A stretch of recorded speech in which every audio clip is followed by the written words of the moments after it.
obviously I'm going for monkeyfish. Do I have a choice? No. I stole it. Okay. Old pendulous breast herself. Chase you through a cave. I know you do outside. And we're going to talk about how wrong you are after this.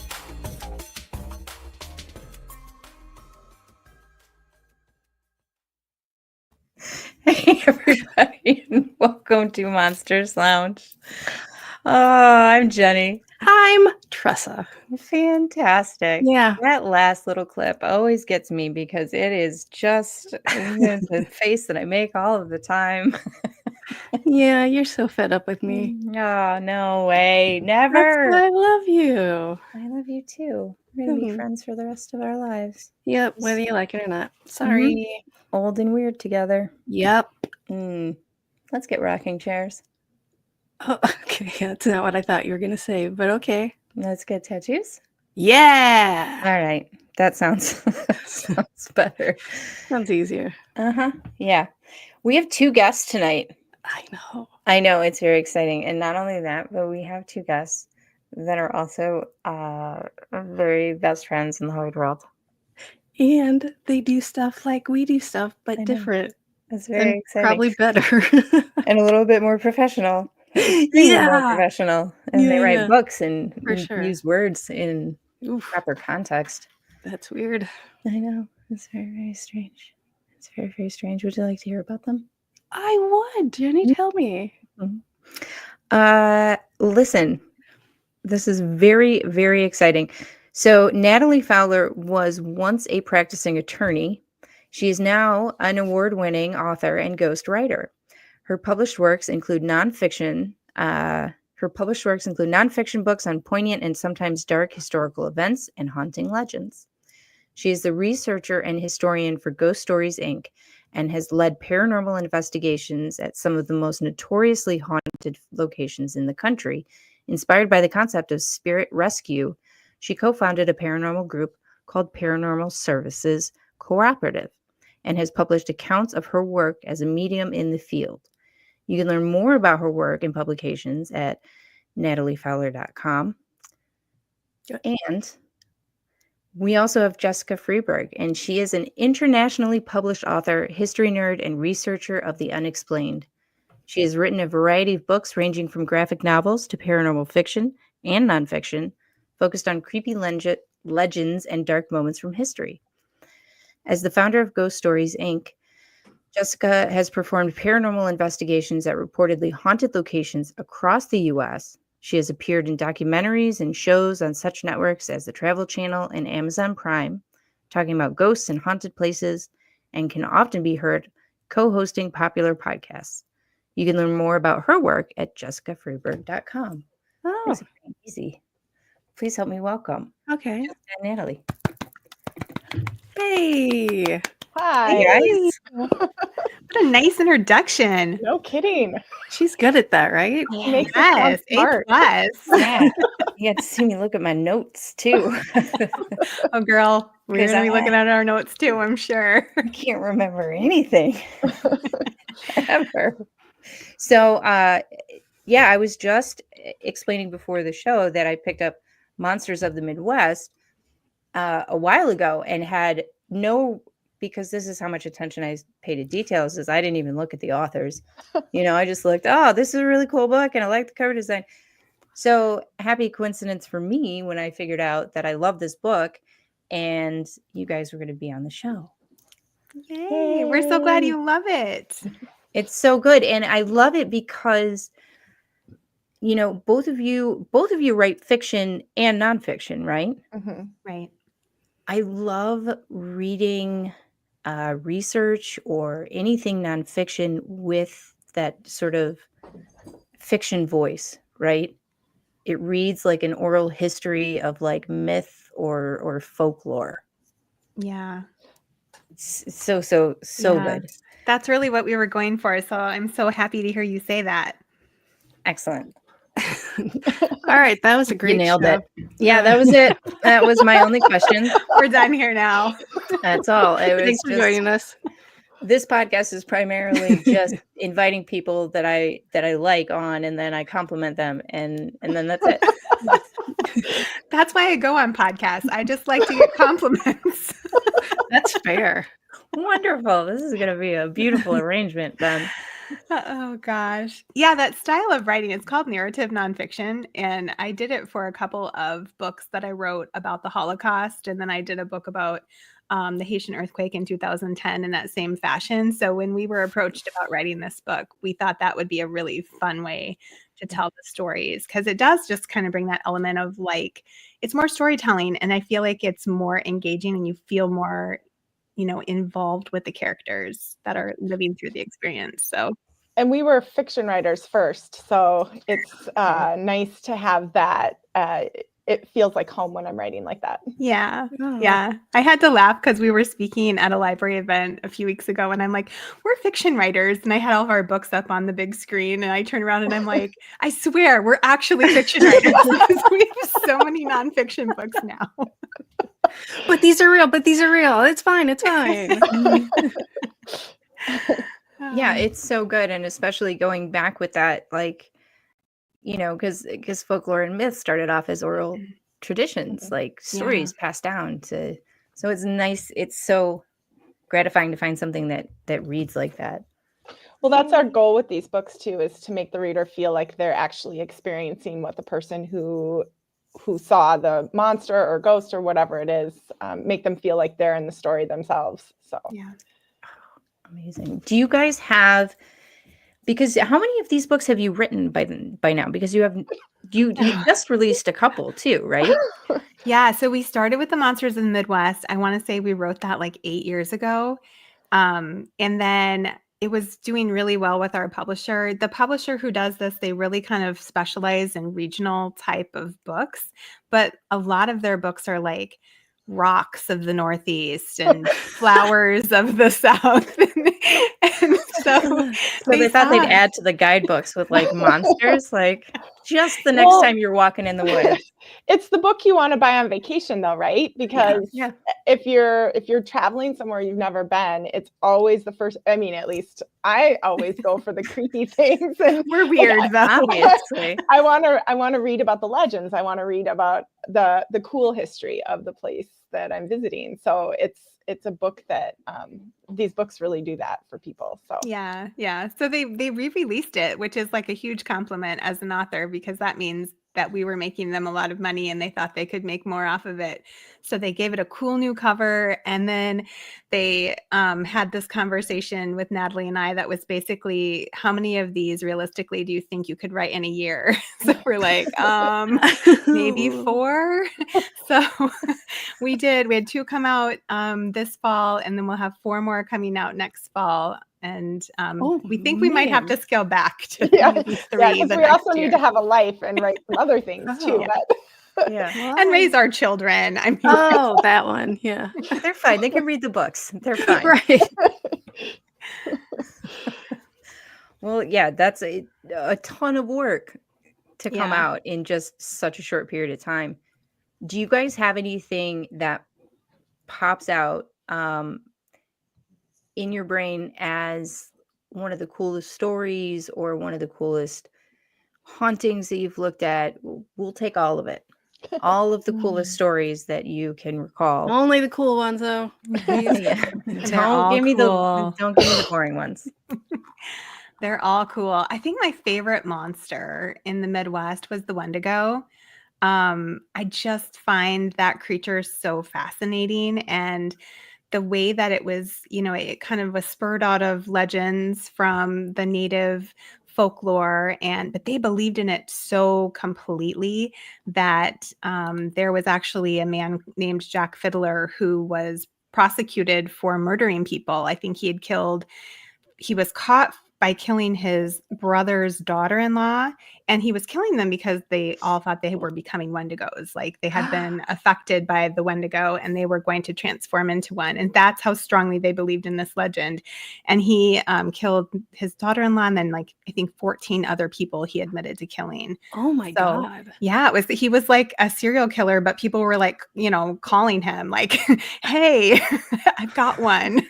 It had to be done. Yeah, but Sorry. it's such a creepy legend, and to me, like, that one with the skin kind of peeling off is kind of how it looks. It's like a very tall creature, a lot of flesh falling off of its body, its bone, and it's just kind of reeks of death. It smells terrible. When you see it, the legend is that you will become a Wendigo, and what they like is eating humans. So you will clearly become a cannibal, or it's known as a harbinger of death. So someone around you is going to die. But yeah, just such a creepy legend. And the fact that people believed in it so firmly that they were like reaching out to Jack Fiddler and like asking him to come, terminate the Wendigo in their home is wild. That's really wild. And what are I want to know what his justification was. Like, whoa, you don't understand. I was trying to murder this person and they were shape-shifting. So obviously I had to get it done. Yeah. Like, I mean, what? you wonder like what were the symptoms that they were reporting? I don't know 100% like what people Right. were seeing that they would report this, but yeah, whatever it was, they were just like, yep, it's happening. Come get rid of them, please, before they eat me. Right? Yeah. Did he do any research, or was he taking all this with a grain of salt? Like, oh, they're a Wendigo. I'll be there in 5 minutes.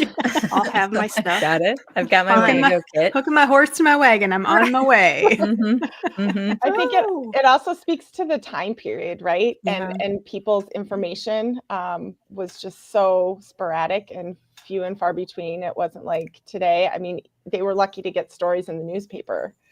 So Okay, I also kind of assume this is like last year or something. So Yeah, no. I think I'm looking at my notes because I think he actually died in like 1905. Okay, that's a little bit Yeah, late. wasn't last year. But still, that's a very long-lasting legend, Yeah. and Yes. that's what's fun about some of these. I mean, it runs the gamut from and that's really how we started writing these books. When the publisher came to us for the first one and asked us to write a true story book about Bigfoot, we thought, okay, how are we going to approach this, right? Because right. we don't actually go traipsing through the woods looking for Bigfoot, but we are researchers. And when we started diving into it a little bit, we realized that all of these stories used to get reported in the papers going way back to the 1800s. And so it gave us kind of a springboard to be able to say, okay, let's use the primary source and then recreate what people were experiencing. And that's kind of how we started writing these stories and these books for this publisher. So. You like reverse engineered them, basically. Yeah, exactly. We took what was reported, and that's what's so fascinating about this. As someone who researches this stuff, like when I first started writing these books, I didn't know what I thought about Bigfoot, but man, these people sure saw something, and they are 100% convinced that that's what they saw. And when you start diving into their stories and their background, and these are doctors and lawyers and professionals, and they're telling these stories at the risk of being chastised by everyone they know. So there's something going on. So. Right. That's always the stuff that gets me too, is when you talk to somebody who has seen something and they do have all of that at stake. Not like anybody wouldn't have something at stake in telling a story like this, but especially in some of the more public careers where they could literally lose their job or their practice or whatever. Reputation, everything. Right. Yeah. Yeah. And see, you could just tell like in people's eyes that, yeah, something. I was going to say eyeballs. Yeah. You can see them in their eyeballs. Just look right in those eyeballs. And those are actually some of my favorite stories in these books, is the ones where like in the Midwest book, the Mothman story from the Iowa Van Meter. The Van Meter. Oh, yes. And all of these different people were seeing the same thing at different times of the day. And then when they come together and put their stories together, like that, my logical lawyer brain loves that, when you've got multiple witness reports and everybody starts putting their information together. And I mean, that's, as a paranormal investigator, that's validating when you have that. Absolutely. Oh, yeah. For sure. That's always the stuff that I love to hear about, is multiple, right? Multiple sources.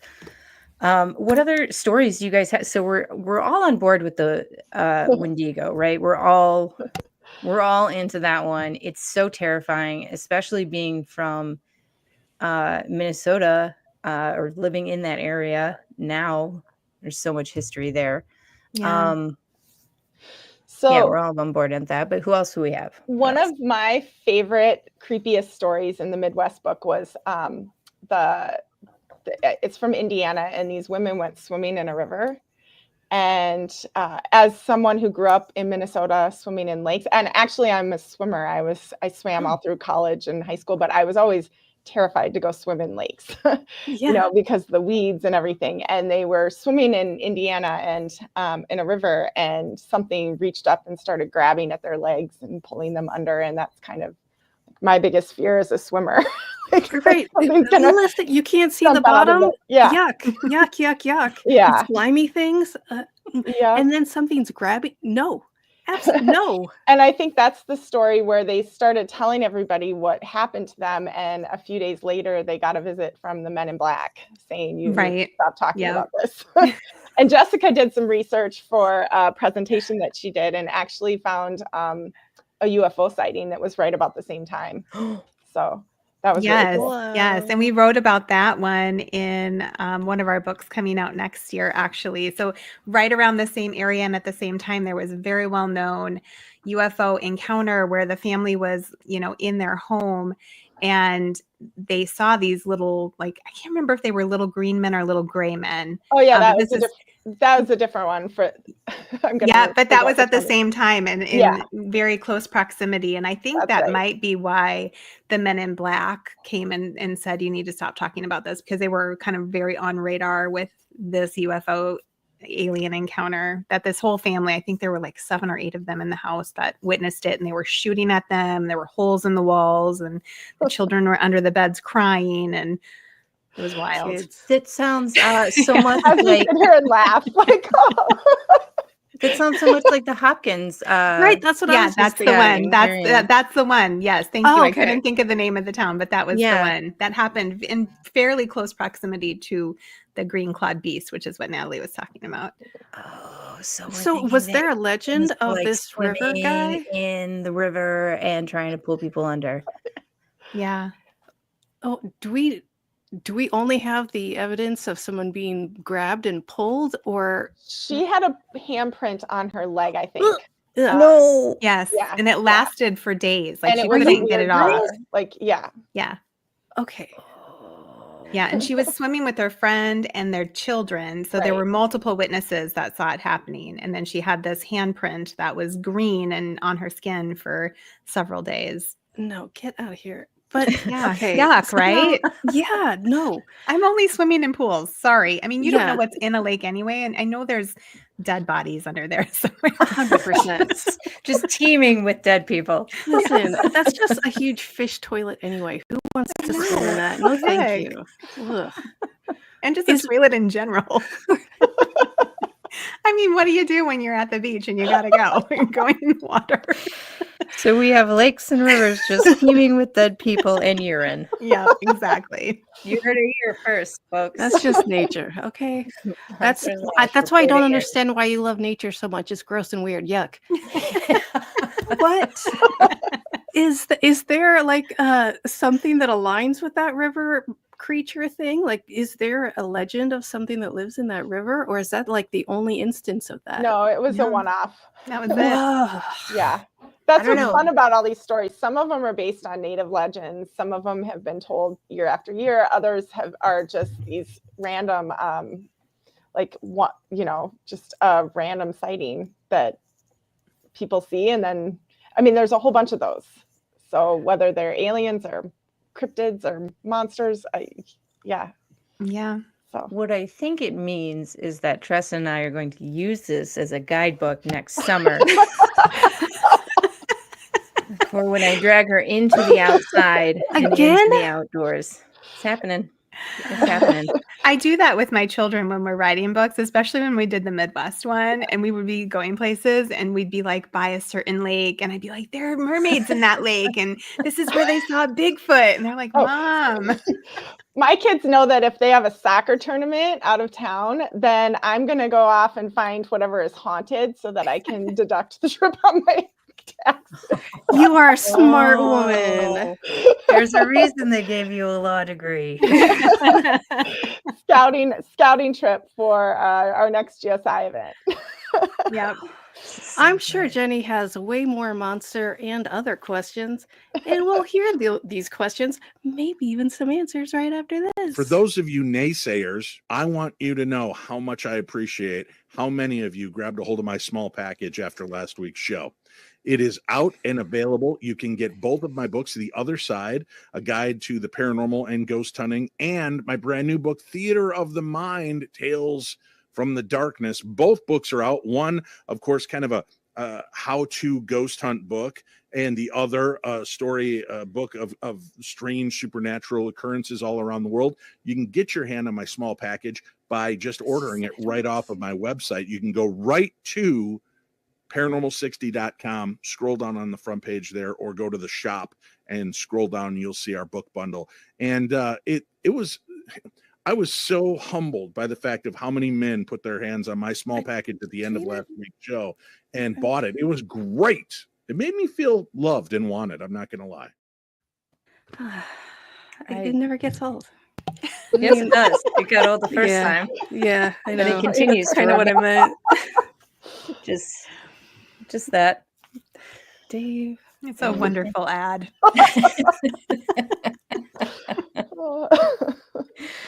Oh boy. All right. So you guys also spend a lot of time sort of looking at hauntings as well. Mhm.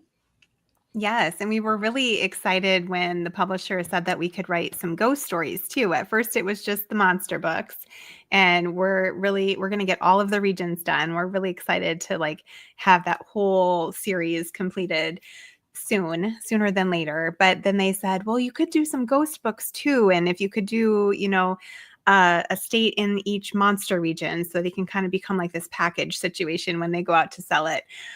So we got to do Ghostly Tales of Pennsylvania when we were doing Monsters of the Northeast. And I love the monster stories too, but the ghost stories, I feel like you really get to dive into the history of locations. And I think I love it all, but I love history. Like, I'm just such a history nerd. When we were at the Morris Jamel Mansion, I cried because I was standing on the floor that George Washington's bare feet were once.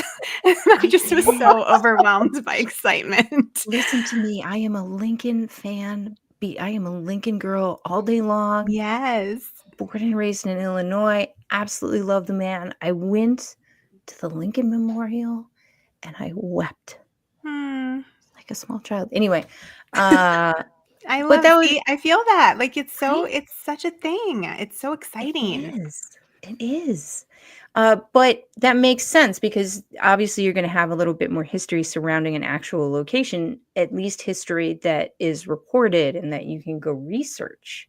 Well, and oftentimes it's the reason the place is haunted, right? I mean, exactly. You've got all the insane asylums, and I mean that's the history of how we used to treat people who were mentally ill back in that time. I mean, that's what lends to the haunting. So you can't talk about one without the other, and that's one of the reasons we both love the ghost stories so much, is because it gives you a chance to kind of bring that history into the present day.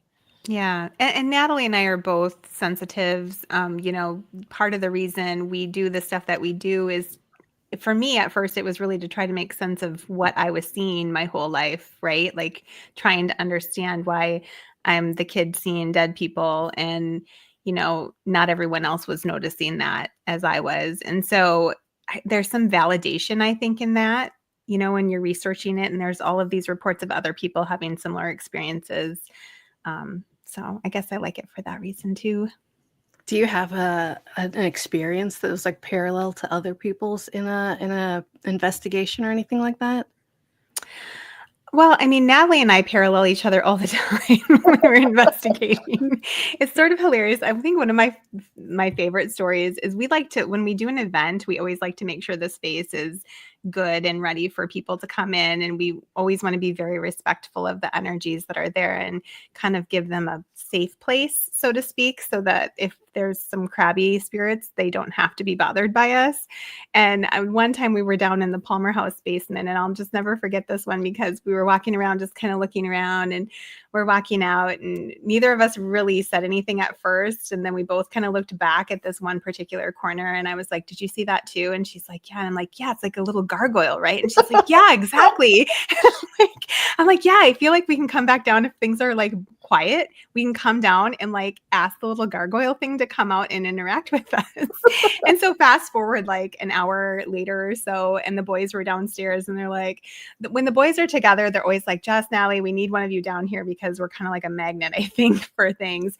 So we went down and we had the SLS camera out, and I went to that corner because I knew something would come out. And I said, "Would you come out and hold my hand?" And this little short figure mapped in and came walking forward and came up beside me. And it was, it was just very validating that happened, but also that both Natalie and I were like, yeah, there's totally like this little like gargoyle thing back there. And of course, this little figure maps in on the SLS, and everyone's like, "Oh, it's a little kid. It's a little kid." And we're both like, "Yeah, that's not a little kid." It's not. No.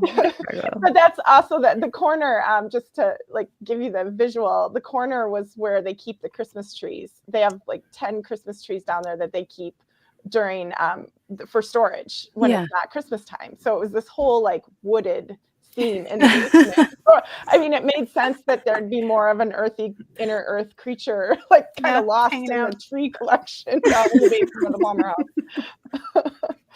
I like that you guys see a gargoyle type thing. You're like, "Oh, I know." It's like I see a lot fair. of that in my mind's eye, and so and oftentimes my guides will give me something that that makes sense to me. And I think in that particular thing, I was seeing one of the characters from Star Wars. Like, and we both look at each other. We're like, "Okay, yeah, that's what I saw too." And so it's nice to know that the crazy in your head is validated by your friend. Listen, I mean, quite that's honestly, why they're there. Yeah.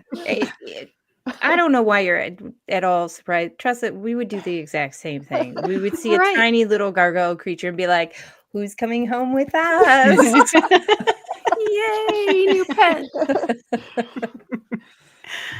So have both of you pursued into that sensitivity, or has one of you gone a little bit further with it than the other? Well, go ahead, Natalie, you go ahead. Well, I think Jessica talks a lot about the experiences she had as a child, and I think shut off a lot of my gifts when I was a child.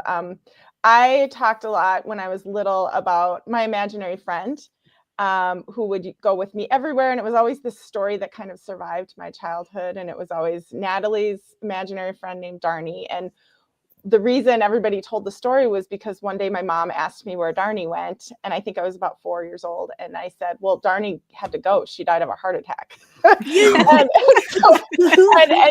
I like, as I got further on in life and I started researching my own characters, and I was trying to write these paranormal mysteries and have a sensitive character in my stories, I was doing a lot of research about what it's like to grow up psychic. And the number one thing that you see is that a lot of little kids have imaginary friends that aren't actually imaginary. They're ghosts or spirits. And so I would go to my mom, do you think? And she'd always say, no, it was just your imagination. There's no such thing. And that's what I was told over and over again in my childhood. And finally, when my book came out, I finally got my mom to admit that when I was working on my book, The Spirit's Way Home, I got her to admit that she and my grandmother actually had a conversation about how I was probably playing with a ghost, and they had no idea what to do about that. So they just pretended it didn't happen. So I think like part of my self-preservation was to kind of shut those gifts off as you go through like all the peer pressure of high school and college. And then And when I just met, life, like yeah, normalcy. You I have mean, to it's be normal. overwhelming. So Yeah. then when I started opening up to things again with Jessica and writing these stories, and we met each other, and I had never been ghost hunting or knew the first thing about it before Jessica said, hey, come along. And, you know, as we started going in all these haunted places, I had a lot of things that were waking up. And I realized like I was actually getting downloads of information about some of the stories of the places that we were visiting and the ghosts that were there. And so then that's when I kind of did a deep dive into my own education to kind of fast forward, like what are these gifts? What am I supposed to do with them? And how do I make sure I'm using them for the greater good and safely? And so I started taking classes. I started teaching some classes and doing a lot of that work. I'm a little bit on the bench right now just because I went through a divorce. And so that took a huge emotional toll. So I'm not doing as much of that work these days, but still, it's been a huge part of my own story. Yeah, that's amazing. Tressa's recently started to look. Watch yourself. I'm prompting your discussion on it.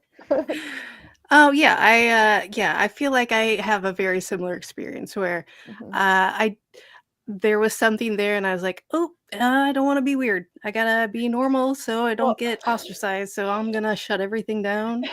And I'm just like recently starting to like open up the envelope or whatever. And also, like, I'm a trained attorney. Like, I am trained to think I'm not. logically and That's rationally. No, but like so much. And I'm also very, very creative. Like, I'm writing these fictional stories. So part of my purpose in writing my book was about like how can I prove to myself that I'm not making this up? Like how can I prove that this is actually happening and that this is a psychic experience, not just a figment of my imagination? So that's really like that whole book that I wrote was just to prove it to myself. Like I didn't think anybody would actually read it. And here it is, like my whole weird story out there. But I love that. It's like a learning experience and a little bit of spite too. Yeah. Deal with it. Mom. She's Yeah, my but I biggest fan now. I would say no matter like what you plan to do with it, I truly believe we all have that little element inside of us. And so like Natalie has done psychic readings and that sort of thing, and she's amazing at it. And I've kind of gone a different direction with it where I kind of teach people more about tuning into their intuition, which to me is like just another name for the same thing.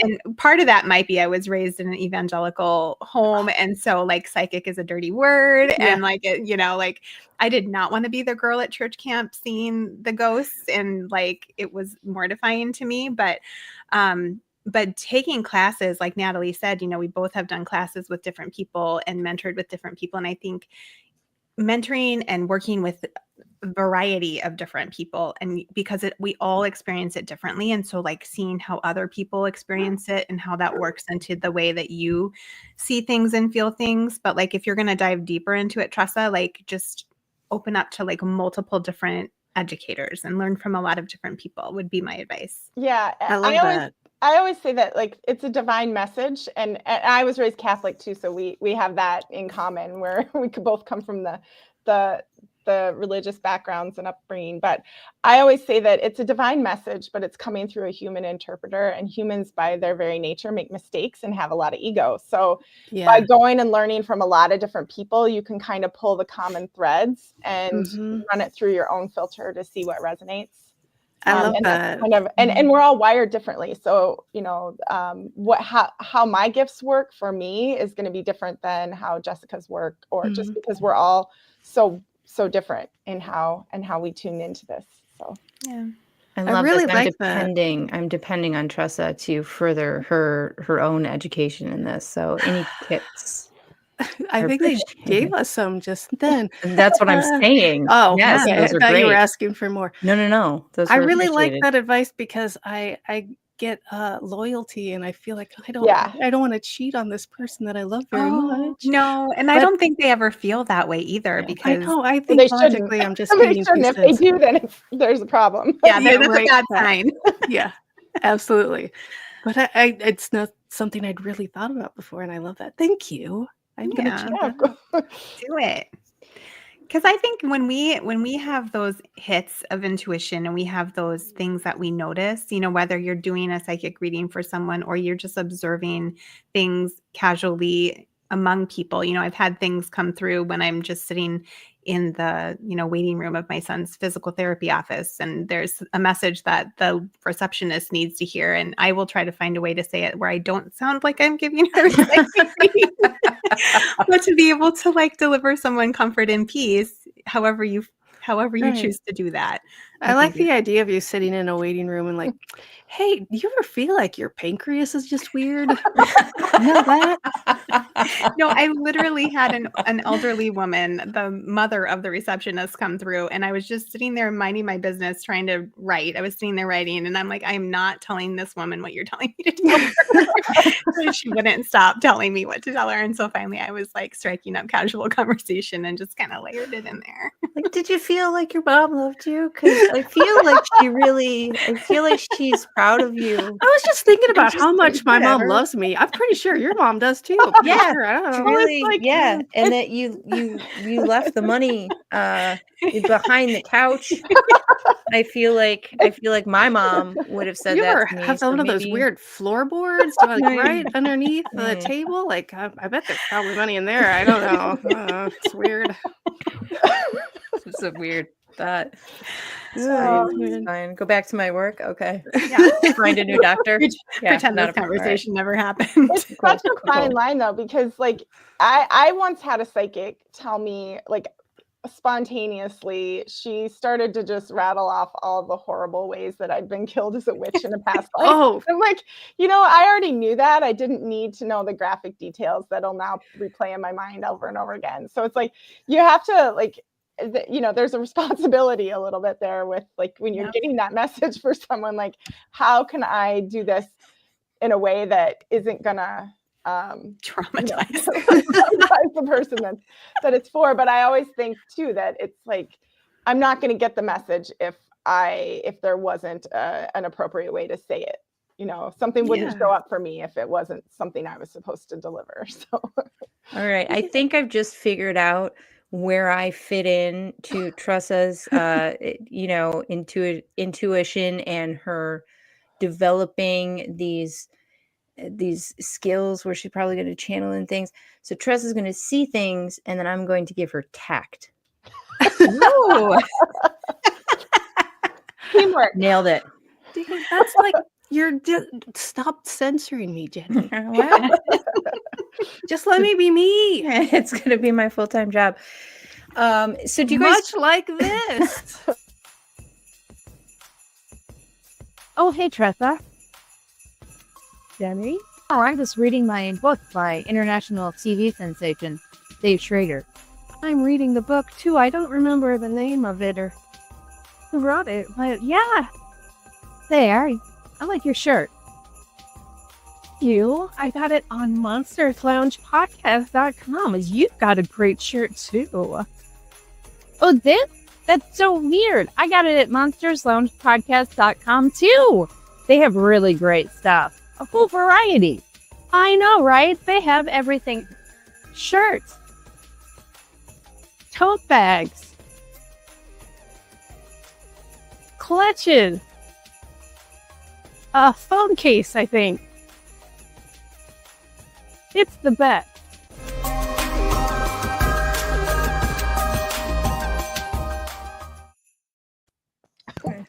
Guys. So now we're going shopping. Yeah, and Jessica, I don't know why, but I feel like we need to do a commercial for our books. Yeah, I think you do.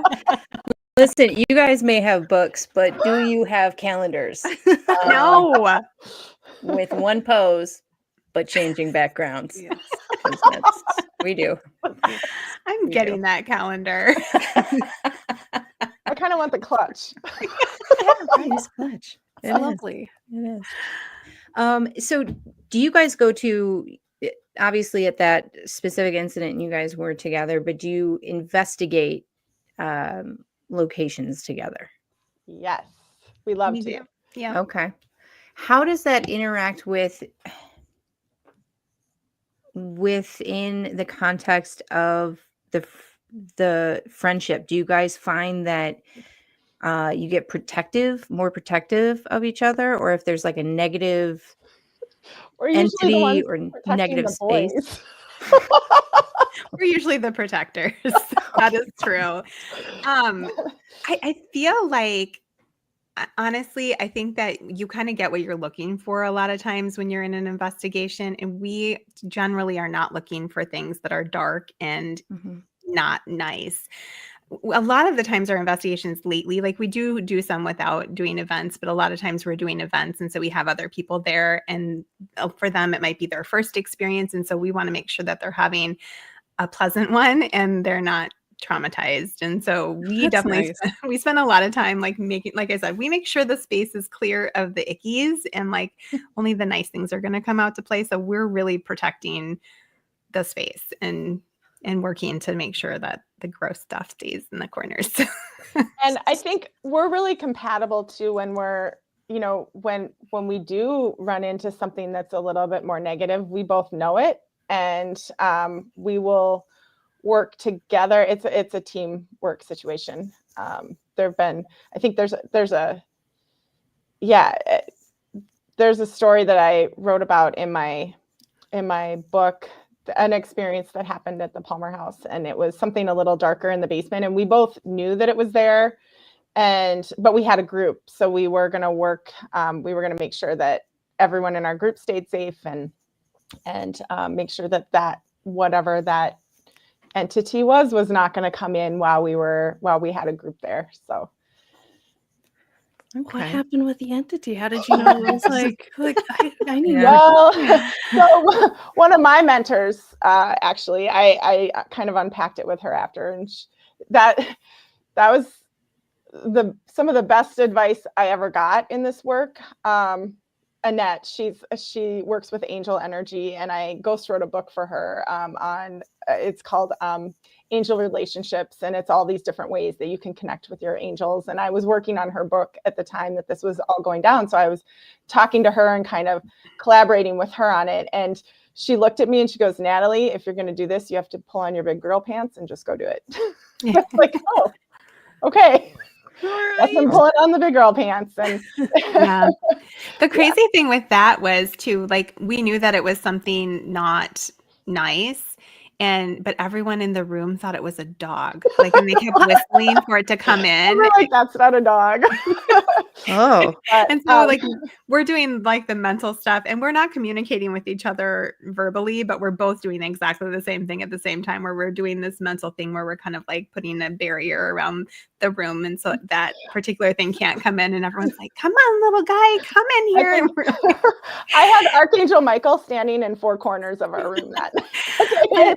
At the same time, at exactly the same time as this was happening, we got an EVP that was so clear, and it said, I believe 3 times, "Get out, get out, get out. Go home," or something. And it was like our group was laughing, and it was like that energy of that laughter was also keeping it at bay. I mean, and that's where you have to be really intentional about the energy that you're bringing to something like this. And now I used it to inspire my next horror novel. Oh. All right. Yeah, so I mean, and that's really like a lot of what Ghost Stories Inc. does. It's not so much about going and proving that there's something there. It's about how are you going to take this experience and use it to inspire your creative works. So, oh, that's nice. Yeah, it's we have lots of good ideas for horror novels and mysteries and dead people and all kinds of stuff. Yeah. Okay. So the negative entity that you both see there, was it just you could feel it, or was it doing something where you were like, "This is not cool"? It was a feeling and just a very strong knowing. Yeah. I think so. That weekend in particular. Yeah, there were a lot of weird things that happened. That weekend in particular, Jessica, we were sharing a room. We were sharing Lucy's room, as we often did for our events, and we were we had just checked in. I think it was my first time ever staying in Lucy's room, so I was kind of in awe of all of that. She's one of the most notorious ghosts at the Palmer house, and I was just super excited to be there. And we've joked that when we stay in her room, it's almost like we have a girls' weekend with an extra dead person. Like, She loves us. She like crawls lays into bed with us. in the middle between us. But I was unpacking, or I shut my door, and Jessica comes in. I think she had gone down to the car for something, and she's like, there was something next to me in the hallway, and it was not good. And you just, it like set the energy for the whole weekend. And so Yeah, I saw it slithering across the ceiling, and it was coming toward me really, really fast. And weirdly, when Amy Allen did the Dead Files show there, she mentioned that exact thing, seeing that. And I was like, that is exactly what I saw that weekend. But there was a series of strange things that we don't have enough time to get into that happened that weekend that were all like just kind of a negative undertone and just icky. Yeah. And so then when we got into the basement and we both felt that, there was a lot of light stuff going on and fun things happening and the things going off and everyone was excited, but it was just all of a sudden you felt the vibration just shift from that light and funness to something that just wasn't right. And I will say too that is not at the Palmer house any longer. I was say, I joke that I'm their other cleaning lady. Yeah. So was there history to sort of support like a negative, could you the Palmer trace house it to something? is on a ley line. So, and Okay. and so many people are coming through that building, and it's been a hotel in its entire existence. So there's just a lot of traffic through the doors. And that's just something that, I think we often think that something has to be connected to a place to haunt it, and that's not necessarily true. I think anything can be haunted, and people can be haunted. So Yeah. you never know who's gonna come by and leave something behind, and Or attach itself to just about anything. Yeah. Or So- just notice that you're there. I feel like when you're doing an investigation, you almost like turn a bright light on and, spirits can notice that and they might have something to say, or they might feel like they want to get a burst of energy by freaking people out. So, And we did an investigation. It was down in Wabasha a couple of years ago, and the hotel itself didn't necessarily feel haunted, but as soon as we started our investigation, it was right on the river, like across the street. You could just feel the energy. It was like anybody in the neighborhood that wanted to have a say came kind of rushing through the door. So it wasn't necessarily that we were interacting with the ghosts of the space, but they're all hitching a stuff ride in on the that neighborhood, river. or just, here's my opportunity to tell somebody I'm here, so I'm going to come say hi. Wow. This whole thing is so very foreign to me. I don't have any sort of sensitivities, and You do. yeah, I think everyone does. Yeah, she It's does. just how much do you turn the volume up? And I think sometimes it's so natural in how we operate that we don't necessarily recognize it or acknowledge it as psychic. Like I describe it as, when you walk into a room and two people have been arguing, and you might not have even been there to experience the argument, but the air just feels heavy.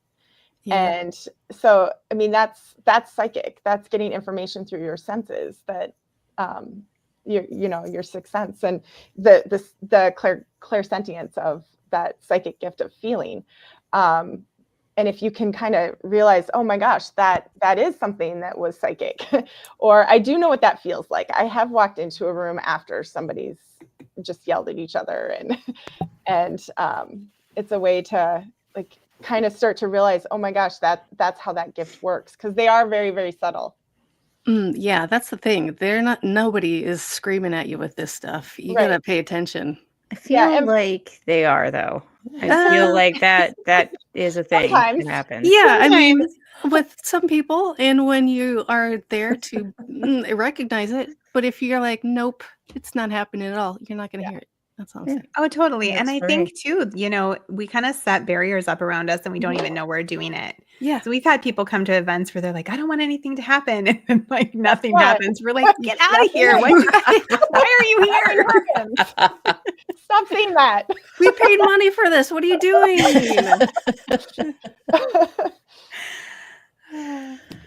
Oh my goodness. So what is the next adventure that you guys are going to go on? What is the next thing? Well, we have another event for Ghost Stories Inc. coming up in January. It's the first weekend of January, and that's one of our kind of retreat style events. I have a daughter who goes to college in San Diego, and she's like, when I'm home on Christmas, you need to have a Ghost Stories Inc. event because she loves them so much. So it's kind of for Ella. But it's focused on kind of manifesting great stuff in 2025. And then we'll have some art workshops, writing workshops that are all kind of into that theme. And then we have a paranormal investigation that night. But we also have a costume party. That's a new thing that we've added in there on Friday nights. And they're so fun. We had a 1920s one in November, so just last month. And it was freaking awesome. Where is this? I've got a hot dog costume in my closet burning a hole. It does. Found it at a thrift store. It's amazing. That's awesome. I really don't. I mean, it's great. Where's this event? At the That Palmer House. Yeah. Oh, all right. Yeah, all we do right. a lot at the Palmer House. I feel like it's just a good education space. Mhm. One, because it seems like everyone's going to have some sort of an experience there. The ghosts always come out to play for us, but it also is a great setup for the style of events that we do. And the staff there takes such good care of us. So And they have I really hear good great food. things. they have great food and drinks. Yes. Do they have cheese curds? Most importantly. Yeah, that would be the Sometimes. They're I'm they in. can. they run. Say no more. Cheese curds and I'm there. Lie to me. Just it's fine. just tell me they're there. Yeah, And yeah. then we are conspiring a trip just kind of for us to go and not do an event, but just kind of go as a group and just bond in a great creepy place. And we're thinking like maybe Penhurst or what other place were we thinking? I don't know. We write all these ghost stories about these haunted asylums, and we're like, we got to go. sit Yeah. in one. We're going to go do one in Pennsylvania, I think, Yeah. this spring. So I feel like there's plenty to choose from in Pennsylvania. You guys are fine. yeah, Isn't the entire state We haunted? wrote a whole book about it. we did. Let me tell you like you don't know. Yeah, there you go. Tressa, have you been to Pennsylvania? Yeah, with you, dum-dum. Wait, we were? Were we in Pennsylvania? That'll be us. Oh, I don't remember. I have no idea. I'll tell you about it later. It was a lot of All right. fun. Just fill me in. You Did we get loved pictures? it. Did we get pictures? Of course not. We Oh. spent some time in the hospital, though. Then it didn't exist. Oh, Not us. I mean, we Oh, just yeah, visited. no. It's what we do in our free time. We just go. It's not really visiting per se, as it is just sort of wandering around the hospital, For fun. Hospitals Poking are our really heads in. haunted, actually. saying hi. Yeah. It's a random people. They need companionship too. We're there for the people. Yeah, I feel like we could road one, trip together. Yeah, I think so.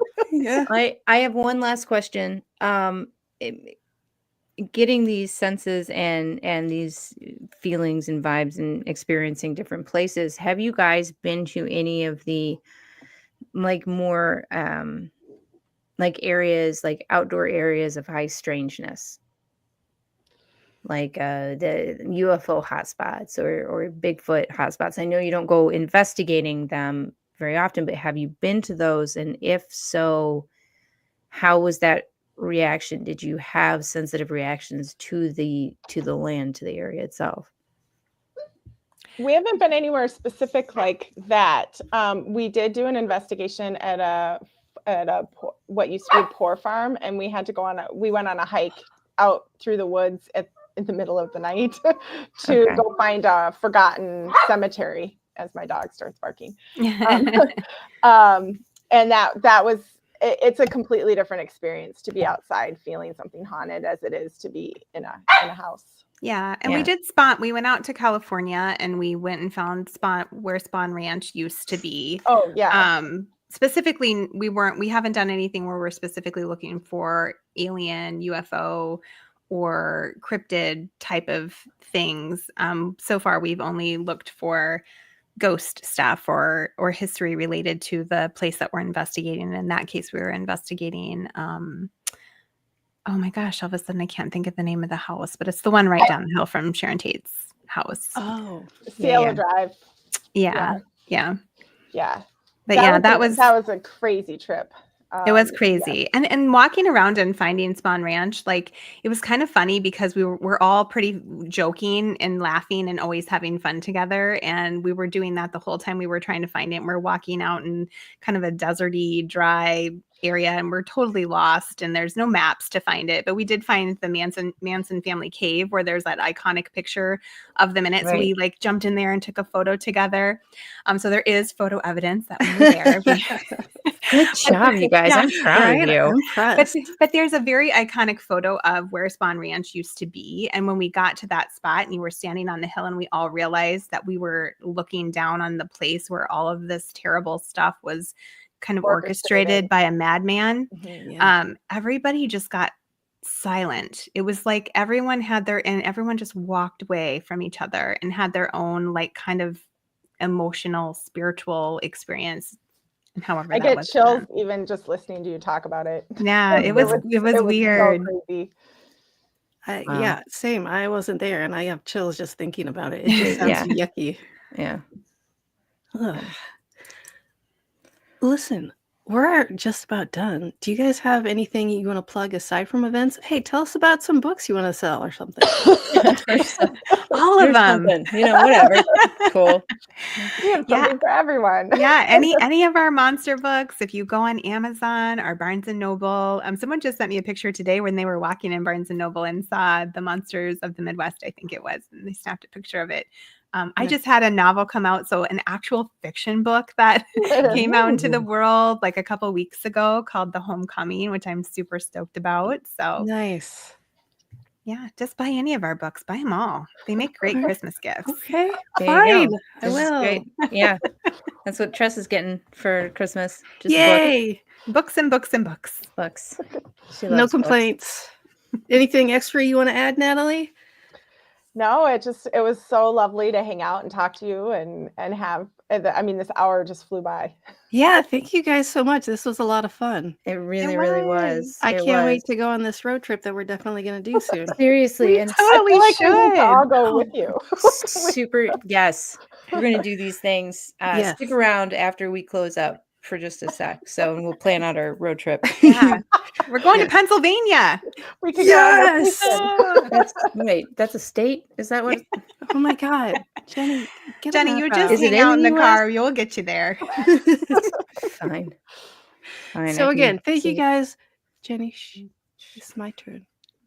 Thank you guys so much for being here and everybody else. Don't forget to find us on Facebook, Instagram, YouTube, and the Paranormal 60 Network. Like, comment, subscribe, and check out our merch on our website, monstersloungepodcast.com. Send us an email or comment. We love hearing from people. So until next time, thanks for visiting.